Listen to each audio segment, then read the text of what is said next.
Mesti tingkatkan prestasi, lahirkan profil pelajar Pancasila. Belajar, bergerak, berbagi untuk negeri, kita menjalin kolaborasi. Belajar, bergerak, berbagi untuk negeri, demi bakti pada Ibu Pertiwi.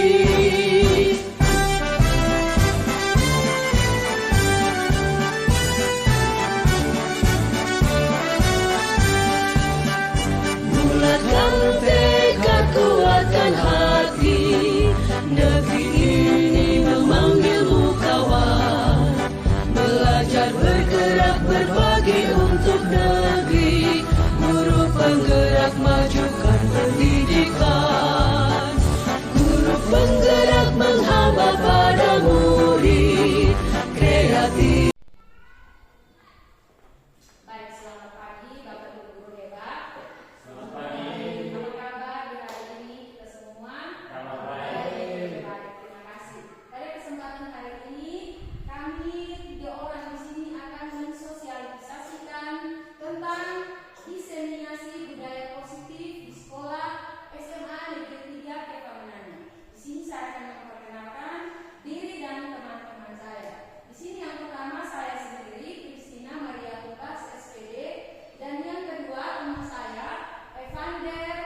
self disiplin, yaitu kita sendiri yang mewajibkan kita dengan sekeras-kerasnya.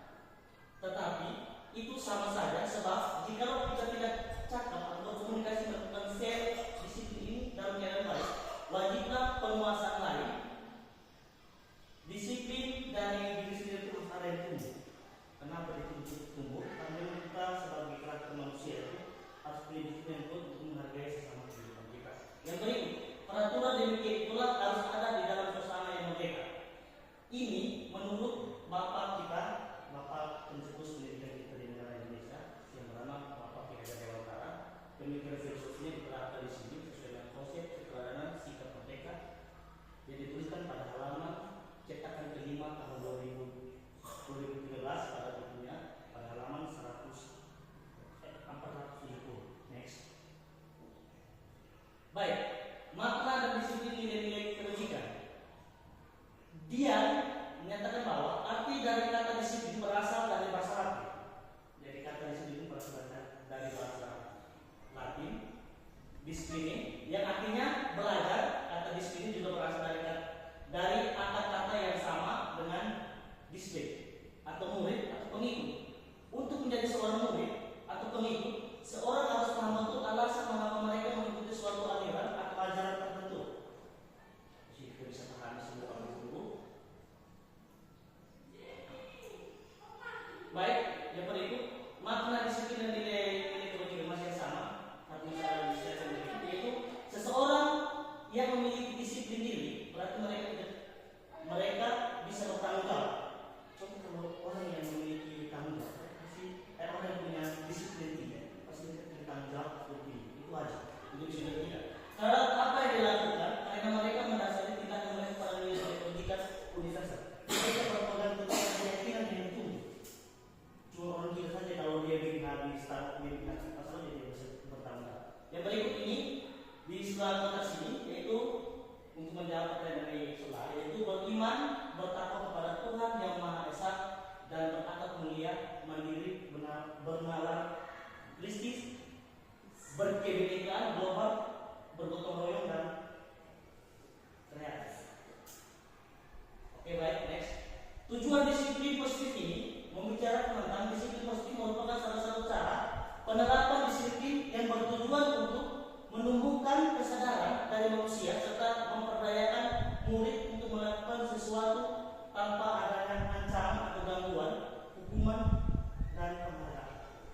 Itu wajib harus disupply. Baik, di sini yaitu ada 3 motivasi perilaku dari manusia. Ini menjadi asas sebagai seorang manusia untuk dia bisa menemukan dari perilaku manusia. Itu ada 3, yaitu ekstrinsik, yang pertama untuk menghindari ketidaknyamanan atau hukuman. Itu ekstrinsik. Yang berikut ekstrinsik yang kedua, yaitu untuk mendapatkan imbalan atau penghargaan dari orang lain. Seorang semua ingin mendapatkan imbalan dan penghargaan orang lain sesuai dengan dia punya hasil kinerja yang baik. Yang berikut, yang ketiga adalah intrinsik, untuk menjadi orang yang mereka inginkan dan menghargai diri sendiri dengan nilai-nilai yang mereka percaya. Ini 3 dasar tadi yang termasuk pada berikut, itu contoh kasus penghargaan. Contoh kasus penghargaan ini seperti saat kita berulang kali menjanjikan hadiah kepada anak-anak agar perilaku bertanggung jawab kita dipenuhi, atau kepada seorang murid agar mempelajari sesuatu yang baru, atau kepada seorang karyawan agar melakukan pekerjaan yang berkualitas. Kita sedang berasumsi mereka tidak dapat melakukannya atau mereka tidak akan memilih untuk melakukannya. Itu menurut Alvin Ford. Oke, baik. Ini sedikit arahan dari saya buat teman-teman guru, dan selanjutnya saya akan memberikan waktu dan kesempatan untuk teman saya Pak untuk melanjuti kasus dari silakan.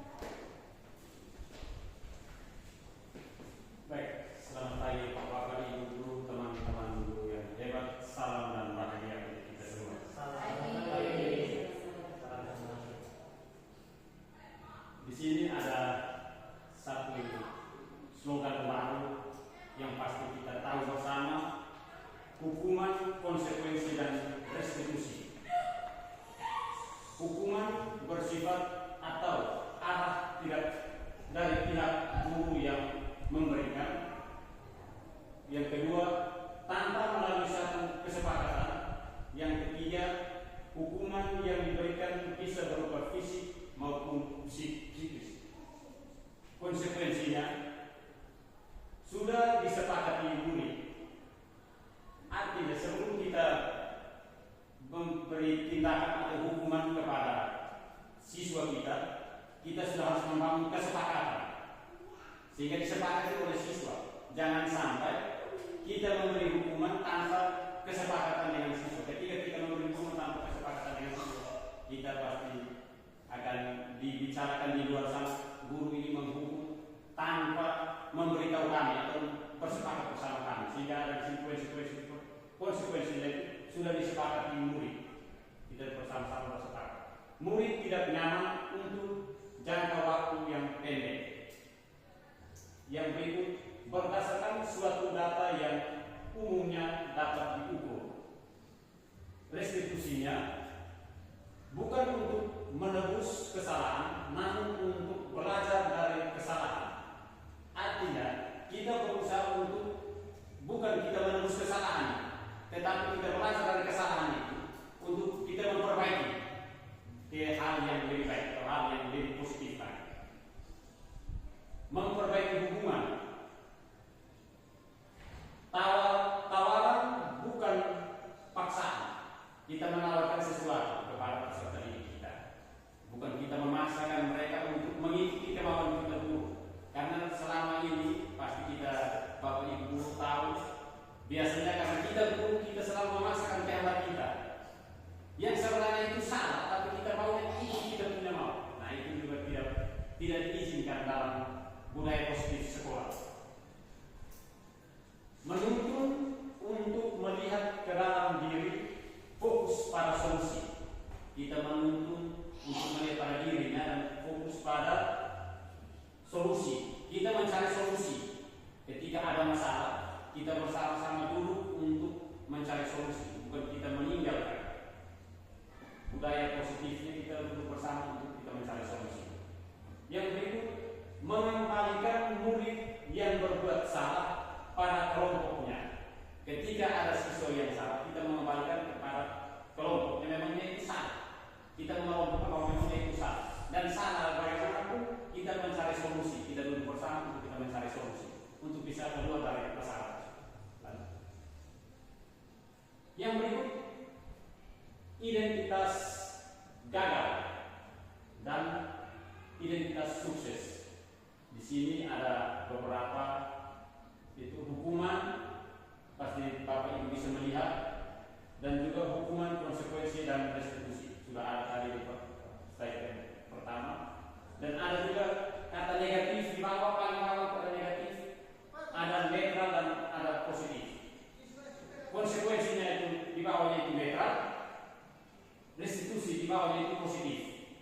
Jadi di sini ada beberapa, Bapak Ibu pasti bisa membaca sehingga bisa memahami apa yang harus kita buat ketika kita berhadapan dengan peserta didik. Lanjut. Isi presentasi atau isi dari apa yang kami tayangkan ini, teman-teman, restitusi bukan untuk menebus kesalahan, namun untuk belajar dari kesalahan. Artinya kita datang ke sekolah bukan kita datang untuk menebus kesalahan kita, tetapi kita datang ke sekolah untuk kita mencari dan belajar dari kesalahan kita ini.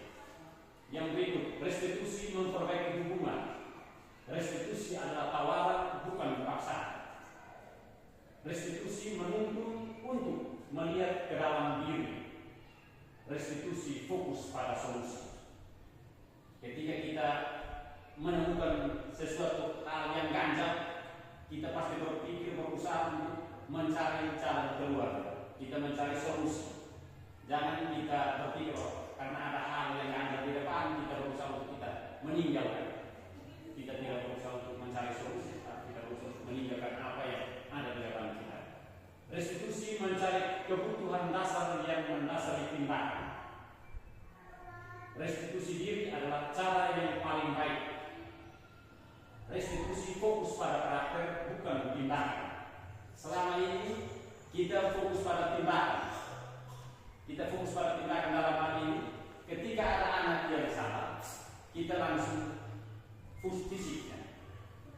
tidak panggil untuk kita bina karakternya, tetapi kita fokus pada fisiknya. Ini terbalik. Yang ada ini terbalik. Jadi kita fokus dulu pada karakternya, baru datang ke tindakan. Restitusi menguatkan, restitusi mengembalikan murid yang berbuat salah pada kelompoknya. Dihukum oleh penghargaan. Penghargaan tidak efektif. Penghargaan merusak hubungan. Penghargaan mengurangi ketepatan. Penghargaan menurunkan kualitas. Yang kelima, penghargaan mengurangi ketepatan. Yang keenam, penghargaan menurunkan kualitas. Ini sama. Ketika kita berusaha untuk memberikan sesuatu di dalam kelas, selama ini yang kita buat anak untuk bisa mencari dirinya bahwa dia itu berhasil, kita memberi sesuatu. Ya toh? Pasti Bapak Ibu sudah terapkan ketika di kelas memberi sesuatu. Dalam hal ini bukan fisik, tetapi kita mengajukan jempol, itu sudah kita buat penghargaan kepada dia. Kita memberikan aplaus kepada dia, itu kita memberi penghargaan. Karena memang anak itu berhasil. Selain yang kita kasih seperti piagam, itu stimulusnya. Lanjut. Pengaruh jangka pendek dan jangka panjang. Penghargaan efektif jika kita menginginkan seseorang melakukan sesuatu yang kita inginkan dalam jangka waktu yang pendek. Jika kita menggunakan penghargaan lagi dan lagi, maka orang tersebut akan bergantung pada penghargaan yang diberikan, serta kehilangan motivasi diri dalam melakukan sesuatu. Ketika dia karena bergerak kita kasih penghargaan seperti uang atau medali atau piagam, dia karena termotivasi karena melakukan uang itu, tapi dia merupakan jati dirinya sendiri. Jika kita mendapatkan penghargaan untuk melakukan sesuatu yang baik, maka selain kita senantiasa berharap mendapatkan penghargaan tersebut lagi, kita pun menjadi tidak menyadari tindakan baik yang kita lakukan. Seperti yang tadi saya sudah bilang, dia akan termotivasi hanya karena ingin mendapatkan sesuatu, tetapi melupakan dirinya bahwa dia harus belajar. Karena termotivasi untuk melakukan sesuatu, dia lupa pelajaran yang lain. Dia hanya fokus pada mata pelajaran itu saja, karena di mata pelajaran itu yang selalu memberikan dia sesuatu, yang lain dia anggap biasa-biasa saja. Jadi dia tidak akan membuat itu. Jadi sekian pemaparan kami seperti yang menyangkut budaya positif sekolah. Bapak Ibu, mari kita sama-sama berkolaborasi untuk kita menerapkan di lembaga kita ini, karena memang SMA 3 adalah rumah kita dan tempat kita untuk bagaimana kita membagikan budaya positif. Sekian dan terima kasih.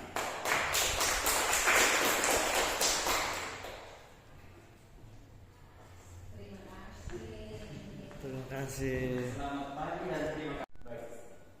Baik, selamat pagi anak-anak. Selamat pagi, Bu. Apa kabar di hari ini? Baik. Amin, puji Tuhan, itu yang diharapkan. Hari ini kita semua di sini mau membuat kesepakatan atau keyakinan kelas di dalam kelas kita. Adik-adik sudah mengerti belum keyakinan kelas itu apa? Setelah itu apa bedanya kesepakatan kelas dan peraturan kelas?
sudah menuliskan itu? Silakan dibaca. Silakan dibacakan. Oke, silakan adik.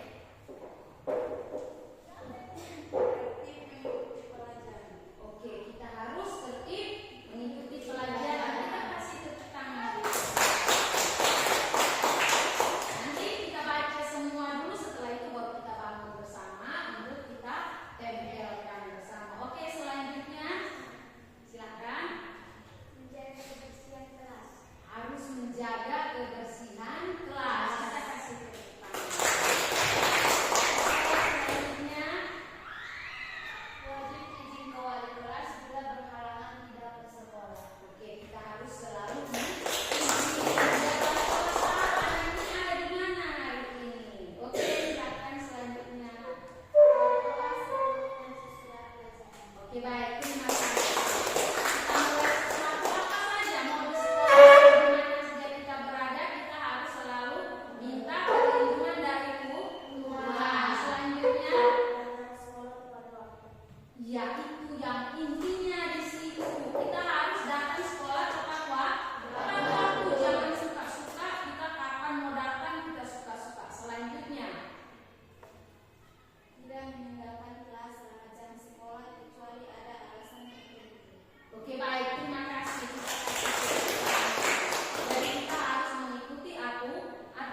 pertama itu ada kebebasan, yang berikut itu ada kesenangan.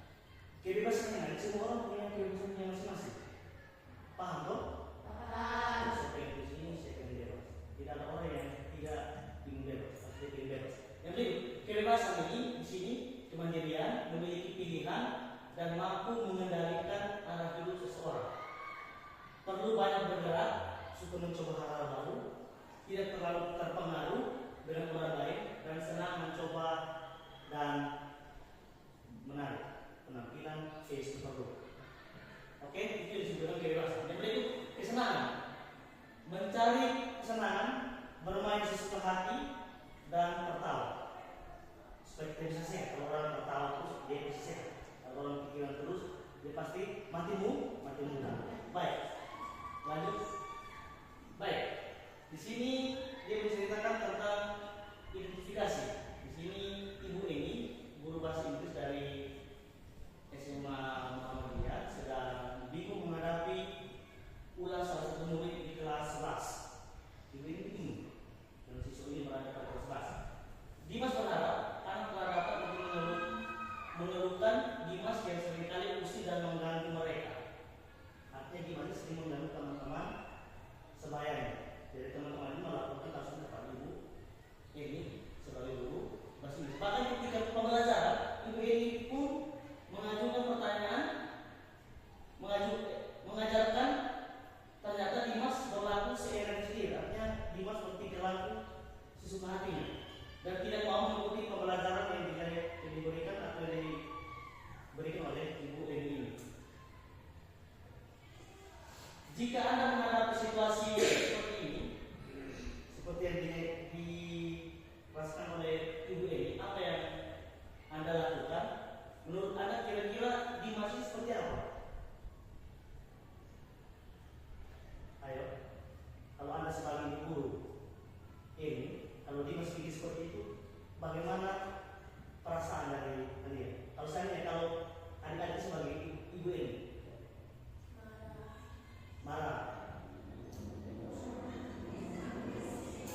marah, emosi, jengkel. Tapi di sini kita bukan cari kesalahan. Siapa yang salah, siapa yang benar. Artinya Ibu ini sebagai guru bahasa Inggris, dia mencari solusi yang baik supaya kasus yang dibuat oleh dia masih tidak terulang lagi, tidak banyak. Oke, kalau kalian sebagai Ibu ini bukan marah, pukul, emosi, guru tidak bisa mencari kesalahan dari siswa yang berbuat kesalahan. Dia mencari solusi. Paham ya? Paham. Dulu. Oke, next slide. Baik. Identifikasi kebutuhan yang ingin dipenuhi oleh Dimas jika respon Dimas seperti di bawah ini. Ini dia punya alur. Kalian bisa lihat ini ada 2, 4, 6. Yang pertama tuh aku bapak yang melibatkan, makanya aku tidak bisa fokus belajar. Ini punya alur. Yang kedua, aku jahilin dia karena aku ingin dekat akan dengan dia. Artinya dia masih dia mau jahilin temannya dengan cara begitu supaya bisa dekat dengan dia. Tapi si temannya ini tidak menerima baik dengan cara masuknya di masjid. Itu yang kedua. Yang ketiga, aku hebat dan bisa bikin teman-teman menuruti maunya aku. Itu maksud dari Dimas. Tapi orang lain tidak bisa menerima itu. Yang ketiga, yang keempat, aku bosan pelajarannya hanya menulis dan mendengarkan saja di dalam kelas. Artinya Dimas orang cepat bosan. Hanya begitu, selalu begitu. Jadi guru ini harus punya kreatif supaya buat para siswanya itu tidak cepat bosan di dalam kelas. Mungkin ada speaking kah, menyanyi kah, permainan kah. Paham? Itu yang keempat. Yang kelima, aku bosan belajar bahasa Inggris Bu, tapi kalau pelajaran PJSN atau teori saya semangat sekali. Artinya dia masih punya kemauan. Oh, dia tidak suka pelajaran bahasa Inggris dari Ibu ini, tapi dia suka pelajaran PJSN dari guru lain. Itu minat. Jadi Ibu ini punya PR besar. Bagaimana dia harus bikin di masjid untuk tertarik untuk mengikuti pelajaran bahasa Inggris. Ada baca yang diterapkan oleh Ibu ini. Kalau saya mau menarik si dia, saya harus baca. Mungkin saya harus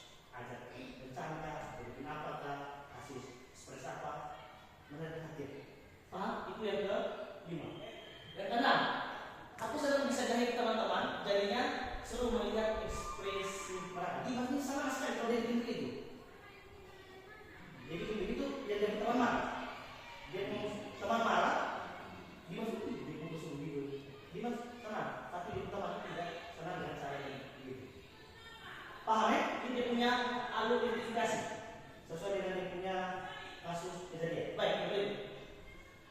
Baik, 5 posisi kontrol. Di sini ada 5 posisi kontrol. Yang pertama itu pemukul. Yang kedua itu pemantau. Yang ketiga itu pembuat rasa bersalah. Yang keempat itu ada teman. Yang kelima itu ada nilai. Dia posisi kontrol ini semua saling berkaitan. Tidak terpisahkan ini. Ada yang besar, ada yang punya pemukul. Ada itu ada yang membuat salah, ada yang teman dan manajer. Kalau ini manajer ini masuk di bagian guru dan kepala sekolah untuk mengambil keputusan. Di sini mau dicari salah, tapi solusinya seperti apa? Karena itu dia tidak bikin hari-hari ke depan. Paham ya? Tapi ini 5 posisi kontrol. Yang berikut.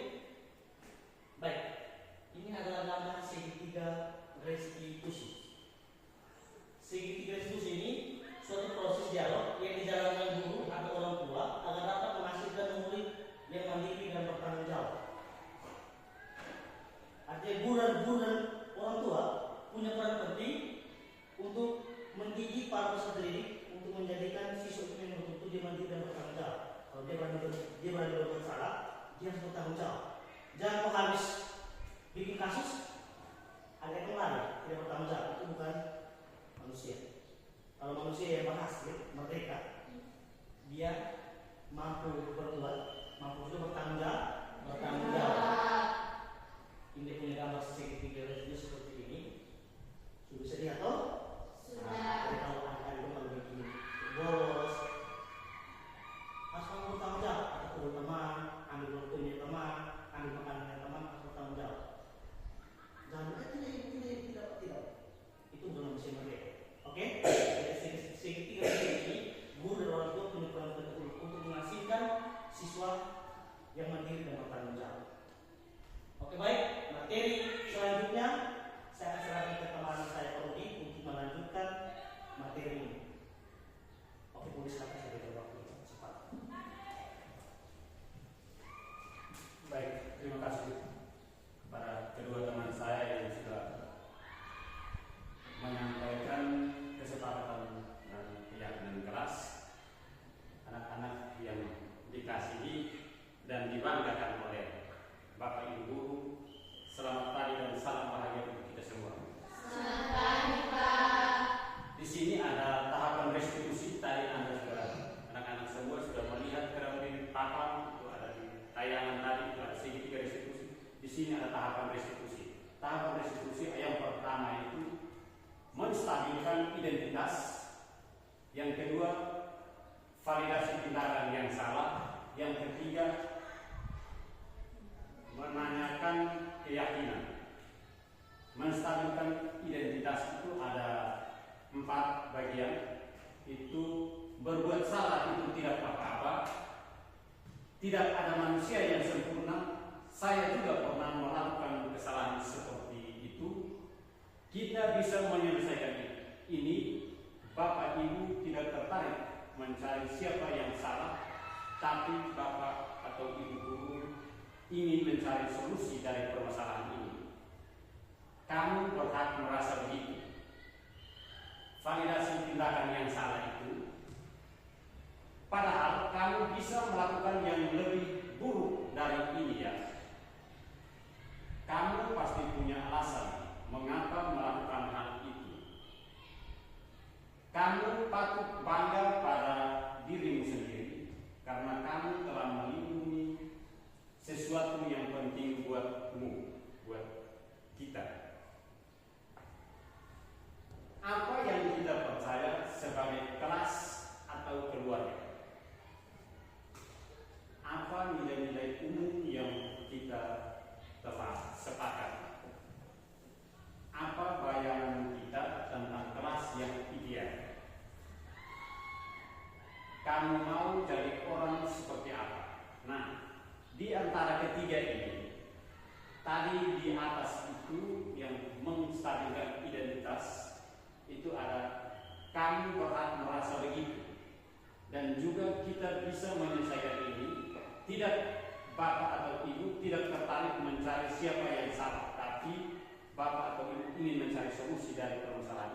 Ini tadi sudah dijelaskan oleh teman saya Pak Evan. Ketika ada masalah, kita tidak memvonis bahwa anak ini salah atau teman kita itu salah. Jadi kita belajar untuk saling menghargai satu sama lain. Dalam hal ini kita berusaha untuk mencari solusi sama-sama. Jangan sampai ketika kamu datang, kamu berusaha untuk memvonis bahwa kamu yang tadi ambil barang ini, kamu itu salah, kamu itu begini-begini. Itu tidak diharapkan. Tapi kita berusaha untuk di hadapan teman kita bersama-sama duduk bersama, kita mencari jalan keluar, solusi yang harus kita dapat, solusi yang terbaik, bukan solusi yang kita menghukum atau memvonis bahwa memang kami itu salah. Lalu, kenapa restitusi itu penting? Restitusi itu sangat penting untuk kita saat ini, pendidikan zaman sekarang. Karena restitusi itu rasa bersalah menguras energi. Ketika kita merasa bersalah, kita mengalami identitas kegagalan. Perasaan bersalah membuat kita terperangkap pada masa lalu di mana kita sudah tidak bisa berbuat apa-apa lagi. Ketika kita merasa bersalah, kita memang menguras energi kita. Karena pikiran, karena kita merasa bersalah, kita sendiri saja yang tidak mencari solusi. Jalan keluar, kita sendiri berpikir, saya salah, tapi bagaimana cara supaya keluar dari masalah ini atau kesalahan ini? Kita mencari solusi supaya kita tidak menguras kita punya pikiran ini. Yang kedua, ketika kita merasa bersalah, kita mengalami identitas kegagalan. Memang kalau kita salah pasti kita sudah gagal. Gagal dalam hal ini bukan gagal karena saya tidak bisa buat apa-apa. Bisa, tetapi untuk saat ini kita gagal karena kita sudah bersalah. Nah, karena kita gagal, kita berusaha untuk mencari solusi supaya kita keluar dari kegagalan ini. Lanjut. Di sini ada video praktik segitiga restitusi yang kemarin teman-teman guru saya atau kedua teman saya sudah mengambil videonya dengan beberapa teman kamu, mereka sudah ambil. Nanti kami akan pasang di sini videonya. Yang berikut lanjut. Refleksi. Setelah itu kita merefleksikan apa yang harus kita buat. Perasaan saat ini adalah apa? Kita merasa apa? Dengan adanya tadi dapat solusi, kita dapat menulis kesepakatan keras atau keyakinan keras, kita merasa apa? Pasti bahagia. Pasti bahagia, senang. Karena kita pasti happy. Karena guru tidak membuat peraturan sendiri, tetapi duduk bersama dengan peserta didiknya, bersepakat bersama untuk mendapatkan hasil yang baik. Setelah mengikuti materi pembahasan diseminasi pada hari ini, saya jadi paham bahwa titik-titik kita paham bahwa apa yang harus kita buat. Setelah kita mengikuti tadi dari awal sampai terakhir ini, apa yang kita harus buat? Yang kita buat ini yang akan kita tunjukkan. Saya lihat di kelas kita berusaha untuk membuat orang lain atau teman kita merasa bahagia dengan kita. Jangan di dalam kelas kucing dengan tikus, itu tidak ada. Tetapi kita sesama manusia, kita saling merangkul, saling mendukung, mencari solusi. Target saya selanjutnya adalah mencari solusi. Kita mencari solusi, mencari perubahan. Kita berbuat sesuatu untuk merubah diri kita. Bukan kita berbuat sesuatu untuk kita tetap tidur di tempat, tapi kita berbuat sesuatu untuk merubah diri. Lanjut, sekian dan terima kasih. Sebelum kita mengakhiri kegiatan ini, pasti seperti tadi di kesepakatan awal kelas kita, memulai dan mengakhiri dengan doa. Ya toh? Karena sebelum kita keluar dari ruangan ini, kita berdoa. Kita berdoa di sini, kita berdoa masing-masing. Tidak perlu kita berdoa berteriak sana sini.